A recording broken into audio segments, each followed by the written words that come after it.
On November 22nd of this year, firefighters and paramedics from Local 22 hosted a Thanksgiving Day luncheon for the widows of firefighters.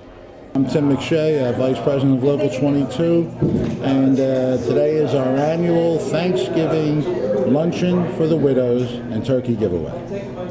And basically we do this every year for the widows of firefighters because we believe that they gave as much sacrifice as their husbands did. There are some women in here whose husbands died in the line of duty, but the majority of them are women who were married to firefighters whose lives were cut short through illnesses that came from the job. So we're just going to give them a day out, let them enjoy themselves, and enjoy ourselves with them. Hi, I'm Renee. This is my mom, Mary. My father, Harry McDevitt, was a fireman for 29 years, and we come for the past 8 years because it makes us feel so good. We want to thank every fireman who does this because you have no idea what it means to these women that no matter, even though my father's gone, somebody is looking out for my mother. This year, the luncheon held a greater significance.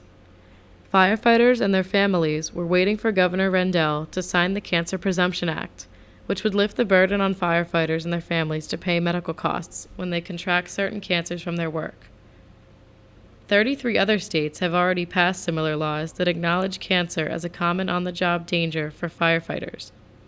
Every job you go on with, whether it be hazardous materials, whether it be a fire, whether it be an auto accident, or whether you're in your station and you're having to breathe in the diesel fumes, these all contribute to all sorts of cancers that firefighters are diagnosed with every year. And this presumption law will give the onus to the city to prove we did not get it from the job.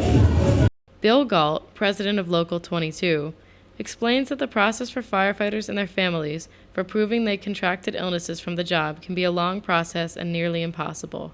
In the state law right now, I have cancer. I go to a work comp hearing. I have to prove exactly what fire and when I got it, which is impossible to do in our job. I've probably been to 500-600 fires.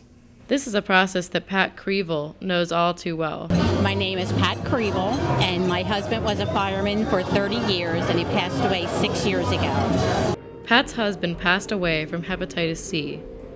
She explained to MMP TV that he contracted the illness at a time when firefighters were not given the proper protection to work with people and save lives. He contracted hepatitis C while on the job. She has been fighting for 6 years to prove that her husband's death was caused by his line of work. She is still waiting to receive benefits to help with medical bills. It's nice that people remember, and because we never forget. Never. There's not a day goes by that we ever forget. Since the luncheon, the governor vetoed the cancer presumption bill. Firefighters across the state say they will continue to fight for this important piece of legislation.